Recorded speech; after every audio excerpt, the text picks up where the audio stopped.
예배 시작하기 전에 잠깐 인사 나눴지만 인사 한 번 더 하면 좋겠습니다. 옆에 있는 분들하고 우리 새해 복 많이 받으십시오. 인사 한번 같이 나누면 좋겠습니다. 2020년 한 해 동안 여러분의 삶 속에 하나님의 은혜가 함께하기를 축복합니다. 올해가 2020년입니다. 2020년 한 해 동안 주의 은혜를 우리가 기대하면서 한 해를 시작합니다. 2017년 혹은 2019년 이런 것보다 2020년 하니까 뭔가 정말 새롭게 시작하는 그런 느낌이 듭니다. 새로운 10년이 시작한다. 누가 그렇게 이야기하던데요. 엄밀하게 말하면 새로운 10년은 2021년부터 시작한다고 할 수 있지만 어쨌든 앞자리가 바뀌니까 새로운 마음이 있습니다. 올 한 해만이 아니라 한 10년 동안 하나님께서 주시는 큰 은혜가 우리 가운데 함께하면 좋겠습니다. 새해가 시작되면서 교회 표어를 정해서 함께 나눕니다. 올해는 어떤 표어를 가지고 한 해를 달려갈까 그런 생각을 하고 또 우리 함께 나눈 운영위원들에게도 또 조언을 구하고 하면서 기도하면서 새로운 표어를 찾아보았습니다. 표어가 그냥 연초에 시작하는 새로운 기분으로만 느끼게 한 게 아니라 정말 그렇게 힘써 달려가려고 하는 그런 우리의 의지와 또 고백이 그 안에 담겨져 있어야 하고 또 그렇게 하려고 우리가 그동안 달려왔다고 생각합니다. 2017년이 우리 교회가 40주년을 맞는 해였고 40주년에 우리 교회 표어가 뭔지 기억하시는지 모르겠습니다. 2017년에 새로운 시작이었습니다. 새로운 출발을 우리가 40주년을 기해서 한번 해보자 하면서 그리고 2018년에는 우리는 예배자입니다. 그리고 지난해에는 힘써 여호와를 알자라고 하고 뒤돌아보니까 되게 하나의 흐름을 우리에게 준다고 여겨집니다. 새로운 시작을 우리가 어떻게 해야 되겠느냐? 하나님 앞에 참된 예배자가 됨으로 우리는 새로운 출발을 할 수 있겠다라고 했습니다. 참된 예배자가 될 때 우리는 하나님을 알게, 하나님이 어떤 분이신지, 하나님이 얼마나 광대하시고 놀랍고 위대하신 분이신지, 그분은 우리가 생각했던 것보다 훨씬 깊고 그분은 우리가 생각했던 것보다 훨씬 더 놀라운 하나님의 섭리와 계획을 가지고 우리와 함께 하시는 하나님을 알아갑니다. 하나님의 구원의 역사도 알고요. 하나님의 사랑의 깊이도 알고요. 하나님의 희생과 십자가의 헌신이 얼마나 위대하였는지 단순한 역사의 사건으로서가 아니라 내 개인에게 다가오는 하나님의 메시지와 사랑의 음성으로 이 말씀이 우리에게 다가오면서 여호와를 더 깊이 알아가는 그런 과정이 우리에게 있었다고 고백합니다. 이제 그러면 2020년 올해는 우리가 어떻게 해야 될까? 그것은 올해 우리가 해야 할 일은 그러면 이제 우리가 어떻게 응답해야 되겠느냐? 어떻게 살아야 되겠느냐? 우리가 어떤 모습으로 주님 앞에 나아가야 할까? 네, 그런 맥락에서 내가 여기 있나이다 라는 주제로 함께 이번 한 해의 표를 정하고 함께 가려고 결정했습니다. 좀 더 구체적으로 내가 여기 있나이다 라는 말의 의미를 좀 더 설명한다면 올해는 우리가 하나님과의 개인적인 영성, 개인적인 신앙의 성숙의 기회가 됐으면 좋겠습니다.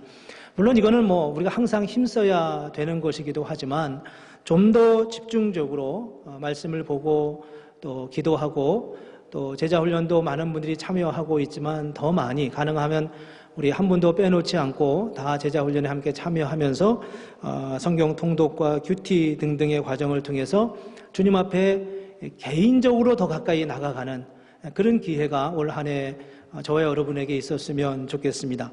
그리고 또 하나는 이제 예배를 통해서 우리가 하나님을 인격적으로 만나는 경험이 일어나기를 원합니다.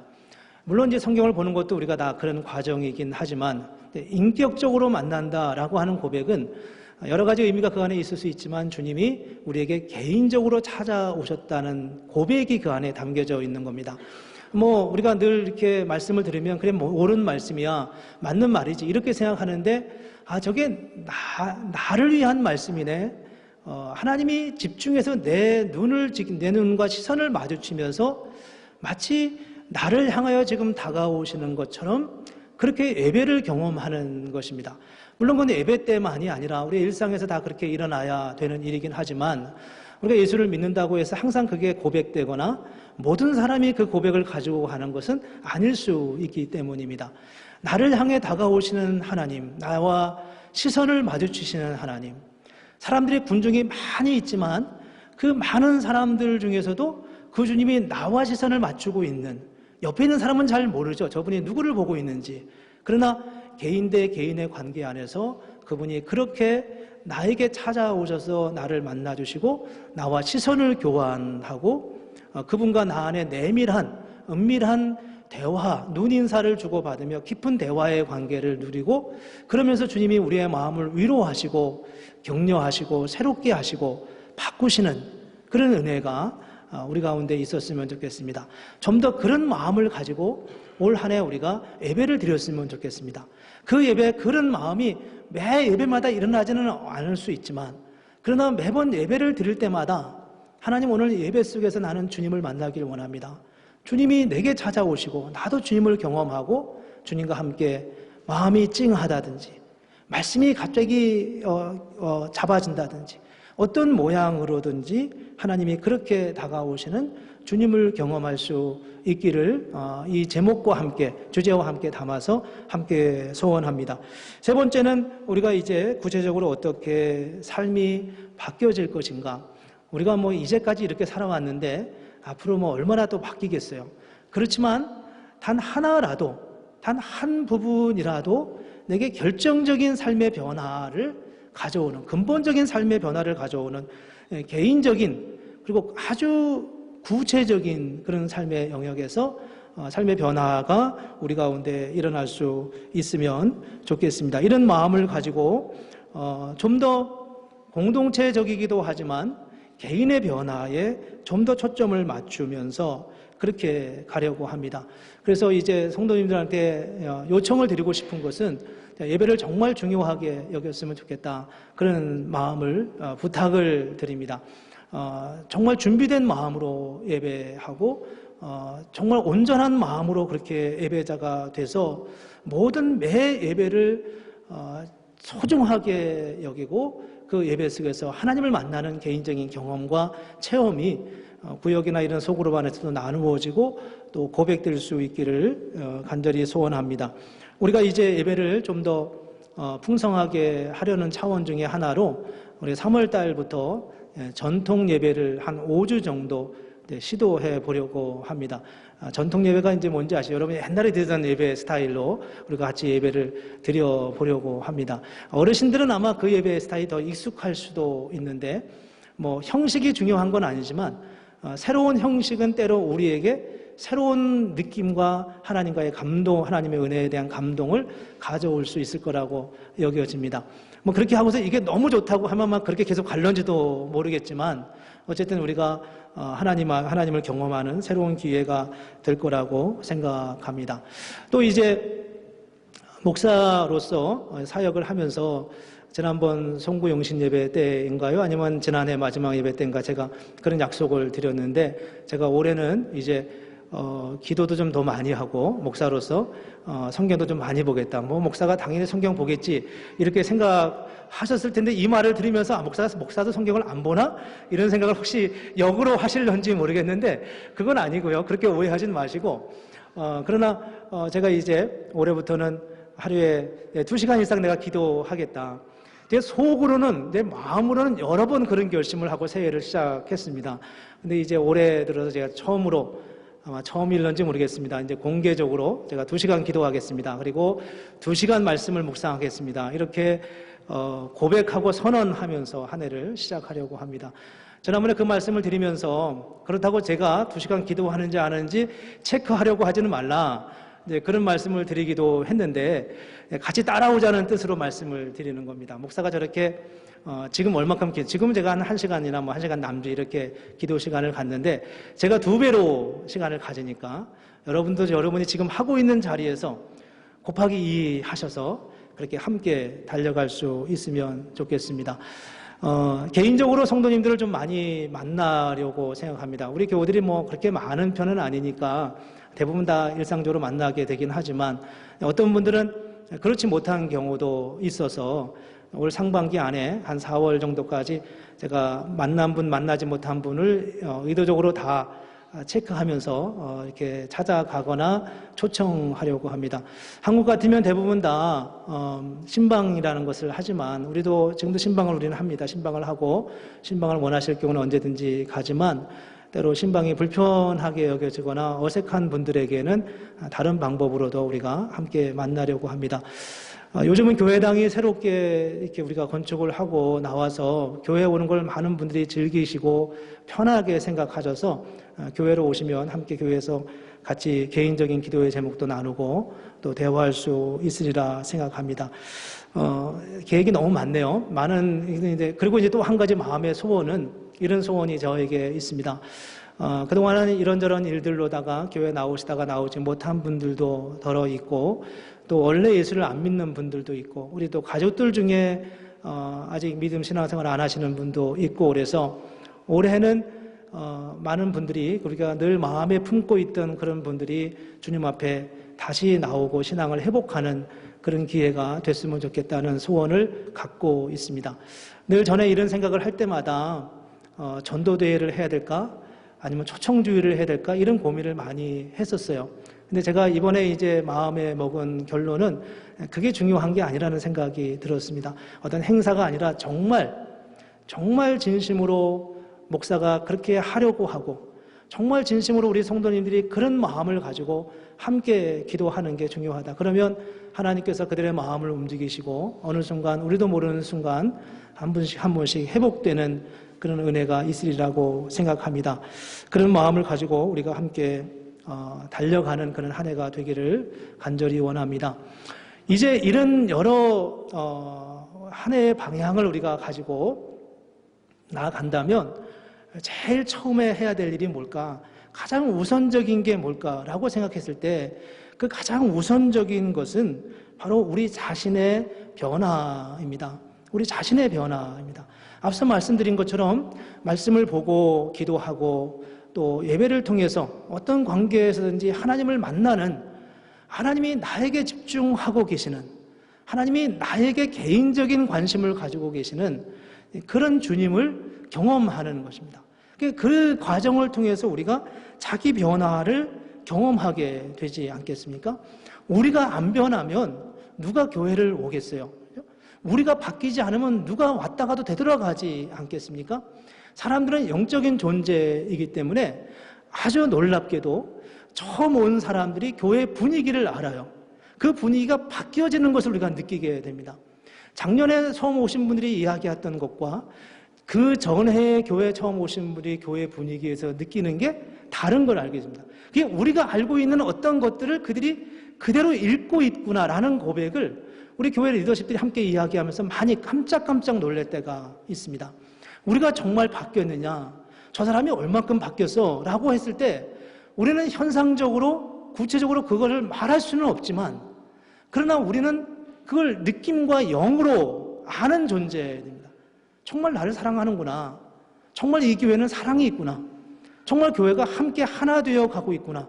이런 것들을 그냥 한두 시간 같이 지내보면 너무 민감하게 알게 된다는 겁니다. 그런 면에서 우리가 어떻게 하나님 앞에 서야 할까? 우리 자신의 변화를 먼저 우리가 새롭게 이루어가는 것입니다.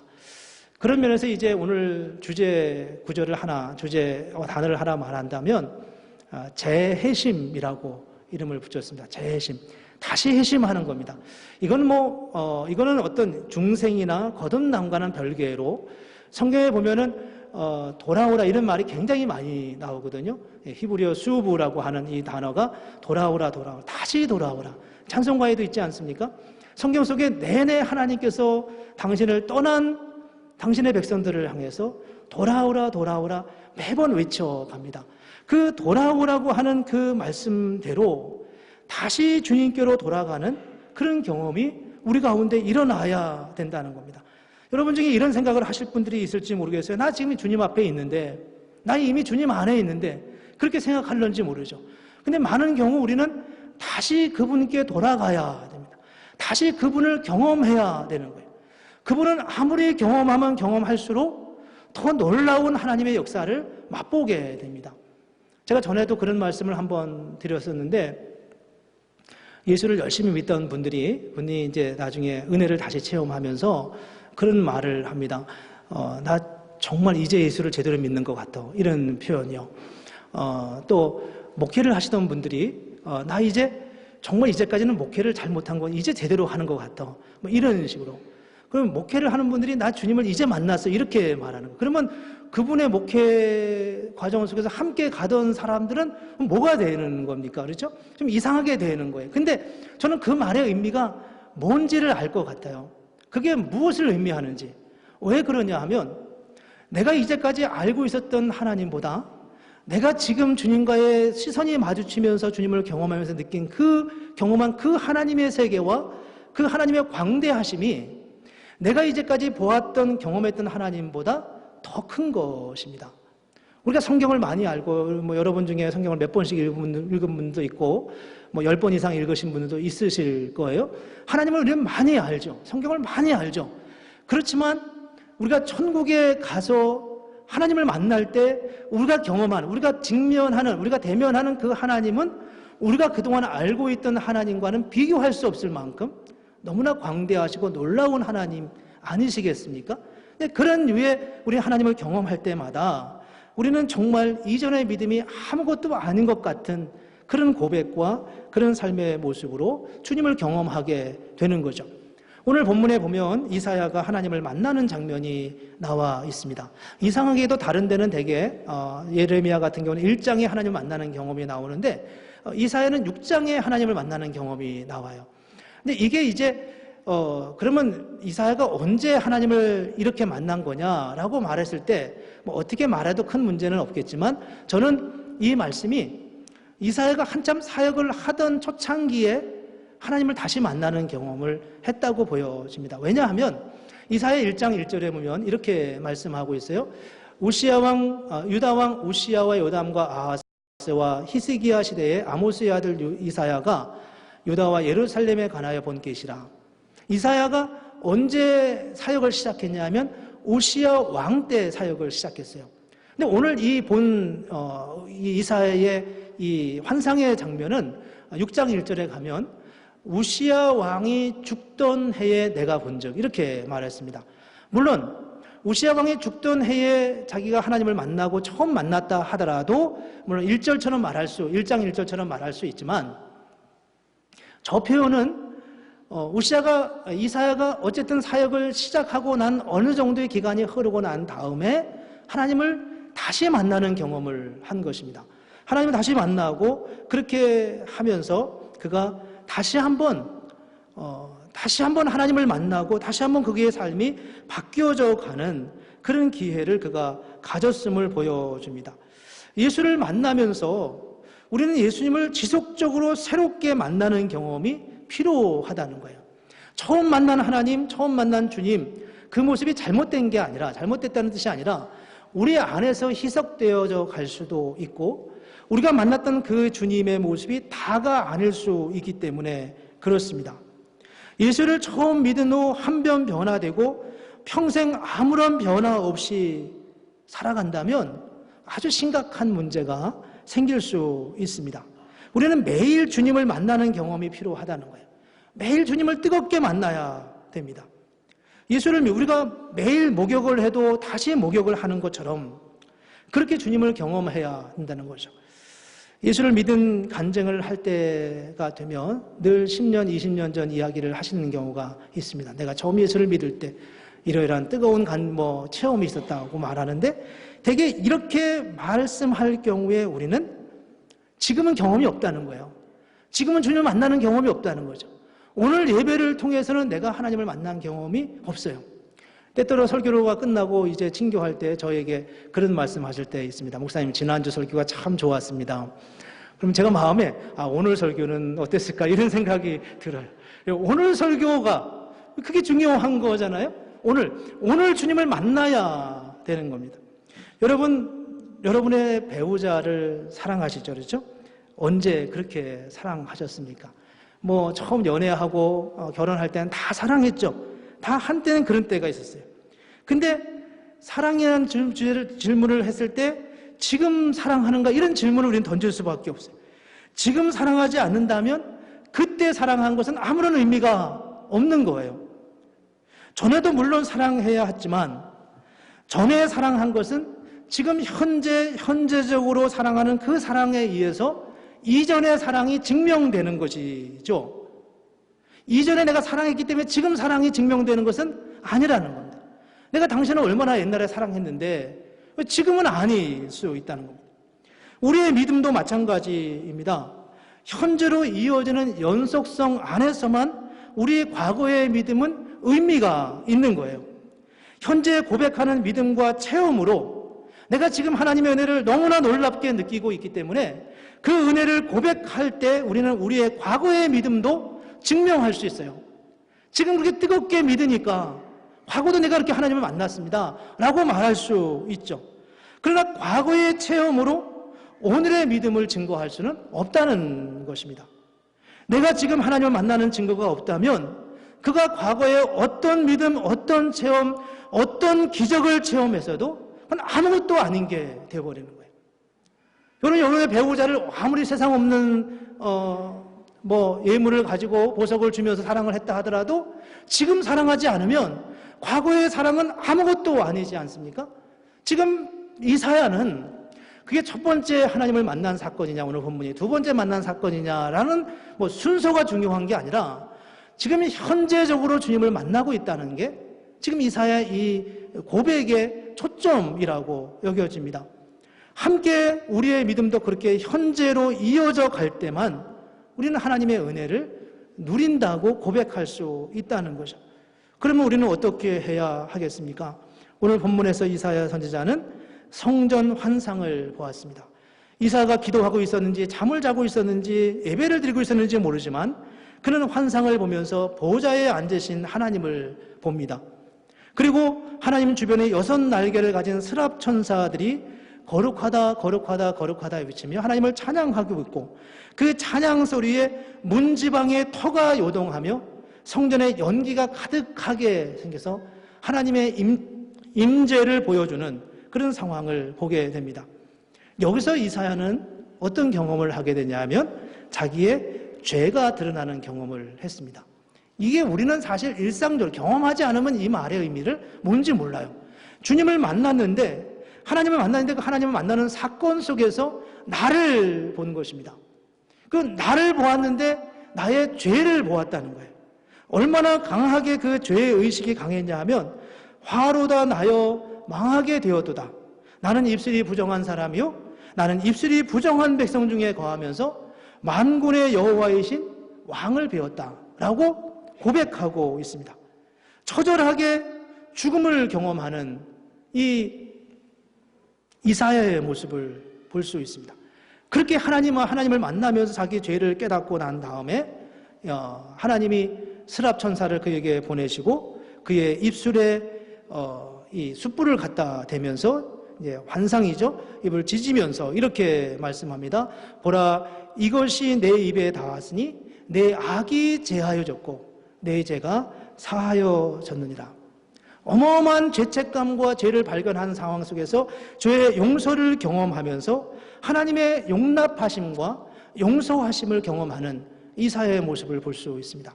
여기서 이제 그의 삶은 새로운 출발을 향해 가는 거예요. 새로운 단계로 가는 거죠. 이사야는 궁중 선지자였거든요. 이사야는 이스라엘의 남유다의 왕들과 함께 거기서 하나님의 말씀을 선포하고 가르치는 그런 사역을 했어요. 그가 궁중 선지자였다면 그의 주의나 그의 삶도 넉넉했을 거예요. 문제가 없었을 거예요. 어떤 문제도 없었죠. 그래서 아무런 문제 없이 귀족 출신이었는지 모르지만 그렇게 살았을 것입니다. 그런데 하나님을 만나면서 그는 비로소 하나님을 경험하면서 이스라엘을 위해서 진정한 선지자로서의 삶을 살아가게 되었고 이스라엘이 엄청난 남유다가 어마어마한 위기 속에 봉착했을 때 그는 히스기야와 함께 그 민족을 구원하는 위대한 역사를 감당했던 것을 볼 수 있습니다. 예수를 믿으면서 우리가 어떻게 하나님을 따라가야 할까? 2020년 한 해를 보면서 우리가 어떤 모습으로 주님과 함께 가야 될까? 그것은 바로 오늘 현재의 삶의 자리에서 주님을 만나는 경험입니다. 어떤 사람은 죄의 발견을 통해서 그걸 깨닫는가 하면 어떤 사람은 힘들고 어려운 삶의 자리에서 주님이 우리에게 오셔서 나도 모르는 사이에 우리의 마음을 만져주시고 우리의 아픔을 치유하시고 나를 대신에 안타까움으로 대신 울어주시는 그런 주님을 만날 수도 있어요. 인간관계 속에서 상처를 받고 아프고 내가 가만히 안 있을 거야 뭐 그럴지도 모르지만 주님이 어느 날 우리에게 다가오셔서 나는 너를 알아. 너가 얼마나 아픈지 알아. 너가 그렇게 분풀이를 한다고 그 분이 풀리지 않는 것도 알아. 그렇지만 나는 너를 알아. 이렇게 말씀하시면서 다가오시는 주님을 경험할 수도 있다는 겁니다. 성경 속에 보면 많은 사람들이 이런 경험을 하죠. 특별히 베드로가 그런 경험을 했습니다. 그가 베드로 5장에 누가복음 5장에 보면은 베드로가 나가서 그 고기를 잡잖아요. 근데 이 배경을 우리가 조금 이해할 필요가 있는데 베드로가 자기 고향에 가서 자기 장모님을 고치는 예수님이 고치는 장면이 나옵니다. 우리가 이제 성경을 조금 이렇게 그 상황을 좀 우리가 묵상하면서 보면 아마도 이랬을 것 같아요. 베드로가 그렇게 이야기하진 않았지만 저라면 이제 내가 예수님의 제자가 됐지 않습니까? 어부였는데 예수님의 제자가 됐어요. 그래서 사람들이 다 그 작은 동네에 다 저 사람이 예수님 따라다닌다는 걸 다 알게 됐어요. 근데 어느 날 예수님이 제자들과 함께 그 마을에 온다는 소문이 들었습니다. 그러니까 마을 사람들이 기다릴 거 아니겠어요? 누구를 기다리겠습니까? 예수님도 기다리지만 야, 우리 친구 베드로가 예수님의 제자가 됐다는데 어떻게 변화됐는지 한번 보자. 이런 마음을 가지고 있었을 거예요. 동네 사람 친구들이 이렇게 생각했다면 베드로도 그렇게 생각하지 않았겠습니까? 내가 이제 예수님을 따라다녔는데 우리 동네에 가면 이제 친구들도 있고 선후배들도 있는데 내 친구들 앞에서 한번 내가 어떻게 변화됐는지 보여줘야지. 이러면서 자기 장모님의 열병 사실을 알면서 가서 고치는 과정 속에서 그 마음에 아마도 우쭐한 자기를 좀 드러내고 싶은 베드로가 진짜 그랬는지는 제가 잘 모르겠어요. 그러나 저라면 그랬을 것 같아요. 저는 그런 마음이 들었을 것 같아요. 근데 그 사역 속에서 아무런 역할이 없었어요. 그렇지 않겠습니까? 베드로가 아무 역할이 없는 거예요. 베드로의 장모는 일으킴을 받았지만 그러고서 베드로가 마음에 낙심이 되고 내가 뭔가 이런 생각이 들어서 밤에 아무도 없는 밤에 나가서 옛날 생각하면서 고기를 잡았죠. 고기를 잡았는데 밤새도록 잡았지만 아무것도 없어요. 이전에도 실패했는데 그가 그렇게 익숙한 고기 잡아도 실패한 거예요. 많이 이야기를 건너뛰어서 여러분 다 아시는 대로 아침에 예수님이 오셔가지고 베드로에게 그물을 다시 한번 던져봐라. 이렇게 많이 던졌는데 그 말 한마디에 2배 가득 채울 만큼 많은 고기를 잡았습니다. 이때 베드로가 이런 고백을 예수님께 하잖아요. 주여 나를 떠나소서 나는 죄인입니다. 이런 고백을 해요. 이 고백이 뭔 고백일까? 이 고백은 지금 제가 말씀드린 이런 상황이나 이와 유사한 상황을 전제하지 않으면 이 고백은 이해할 수가 없어요. 자기의 내면이 들통난 것입니다. 감추고 있던 예수님을 통해서 조금 자기도 화려하게 고향에 입성하고 싶었던 그런 어떤 유의 어떤 건지 모르지만 어떤 유의 그런 자기의 내면에 있던 마음이 들통나 버린 거예요. 그렇다면 베드로가 처음부터 그런 마음으로 예수님을 쫓았을까요? 베드로가 처음부터 그렇게 예수님 만나서 성공할 거라고 생각하면서 그런 기대로 예수님을 따라갔겠냐고요. 그건 아닐 거라는 겁니다. 처음에는 그런 마음이 아니었어요. 근데 예수님과 함께 다니다가 고향에 가는 과정 속에서 자기도 모르는 사이에 그런 마음이 들어간 겁니다. 인간적이고 굉장히 개인적이고 인간적이고 세속적인 생각이 자기 마음에 엄습한 거예요. 그리고 또 고향에 갔는데 자기의 마음을 충족할 만한 상황이 일어나지 않자 낙심하게 됐고 그 낙심함이 고기잡이를 통해서 자기 마음이 들통나 버리고 주님 앞에서 어찌할 바를 몰라 하면서 주여 나를 떠나서 나는 죄인입니다 라는 고백을 할 수밖에 없었다는 거죠. 이 고백이 우리에게 매일 필요하다는 겁니다. 정말 주님을 진정으로 만나야 되는 거죠. 우리가 내가 어디에 서 있느냐에 따라서 내가 어디에 서 있는지를 주님 앞에서 발견하는 것이죠. 베드로는 오직 주 예수님의 말씀에 순종하고 열매를 그 안에서만 온전할 수 있음을 깨닫게 되는 것입니다. 근데 이 고백이 우리의 일상적인 삶의 자리에서는 여간해서 갖기 어려운 것을 보게 됩니다. 이 외에도 여러 사람들이 그런 경험을 해요. 마가 요한도 그런 경험을 하고, 또 여러 부류의 사람들이, 바울도 그렇고요, 예레미야도 그렇고요, 많은 사람들이 그런 고백을 합니다. 그런데 그렇지 않은 사람들도 있었어요. 그 대표적인 사람들이 바로 바리새인과 사두개인들이었죠. 사두개인들은, 우리는 이제 바리새인과 사두개인 하면 늘 그냥 나쁜 사람, 이렇게 성경을 좀 알면 우리가 나쁜 사람 이렇게 이해하는데, 사실 사두개인은 다윗 시대에 제사장 역할을 하던 사독이라고 하는 다윗의 아주 가장 중요한 제사장 역할을 하던 사독의 후손들입니다. 그의 후손으로 그들이 말씀을 연구하고 그 일을 경건하게 감당하던 그런 사람들이 사두개인들이었습니다. 처음부터 그러지 않았습니다. 처음부터 그러지 않고 정말 하나님 앞에 신실한 그런 사람들이었죠. 바리새인이라는 말의 의미는 구별된 사람이라는 뜻인데, 그들의 기원은 아마도 바벨론 포로기였을 것 같아요. 바벨론의 포로로 잡혀가서 거기서 말씀을 보고 말씀을 연구하면서 사람들에게 말씀을 가르치고 그랬던 사람들입니다.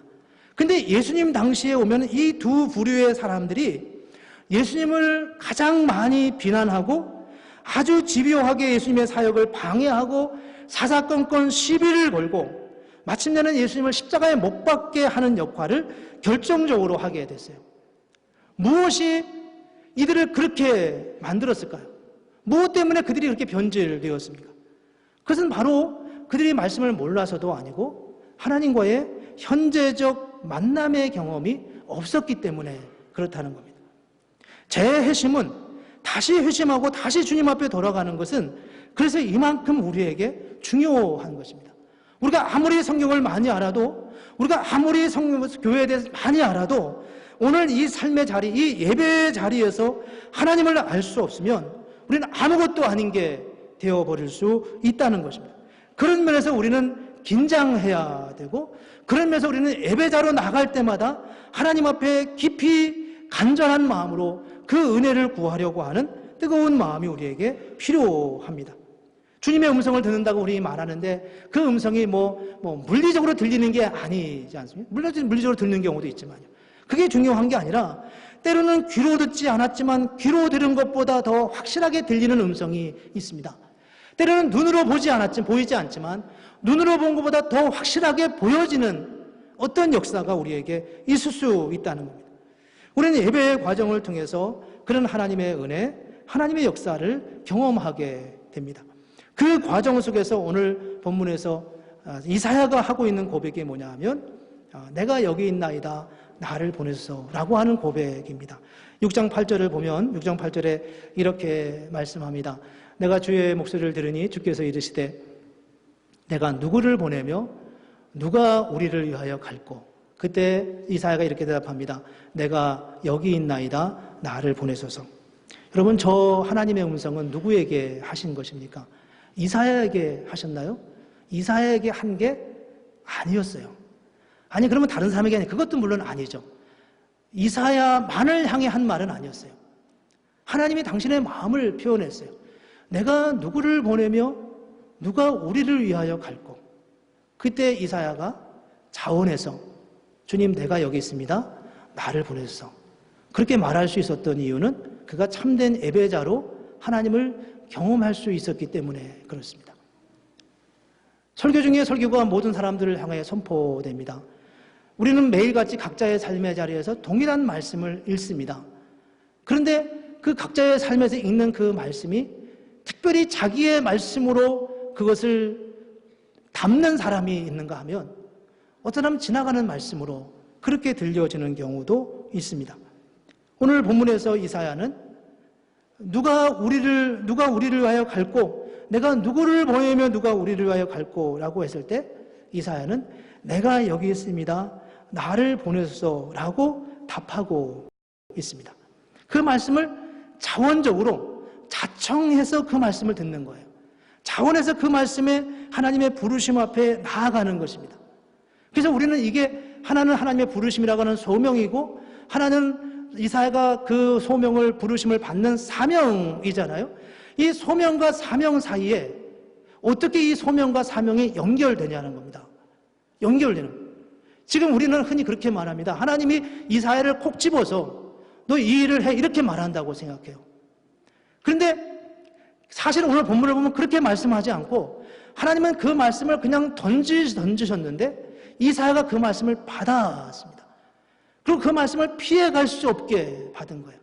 그 말씀이 자기를 위해 주신 것처럼 자원해서 자청해서 받았어요. 하나님의 마음에는 이미 이사야를 마음에 품고 있었겠죠. 그렇지만 그럼에도 불구하고 하나님은 이사야에게 직접 말하지 않고 이사야가 스스로 그 말씀을 받아들이도록 했습니다. 이게 바로 예배 앞에서 예배를 드릴 때마다 우리가 얼마나 적극적으로 그 음성을 듣고자 하는 마음이 있어야 하는가를 보여주는 측면이라는 거예요. 내가 듣지 않고자 하면 그 말씀을 언제든지 흘러갈 수밖에 없지만 그 말씀을 듣고자 할 때 그 말씀은 바로 저와 여러분에게 던져지는 그런 말씀이라는 것을 알게 된다는 겁니다. 이게 바로 오늘 본문이 우리에게 말씀하시는 메시지라고 합니다.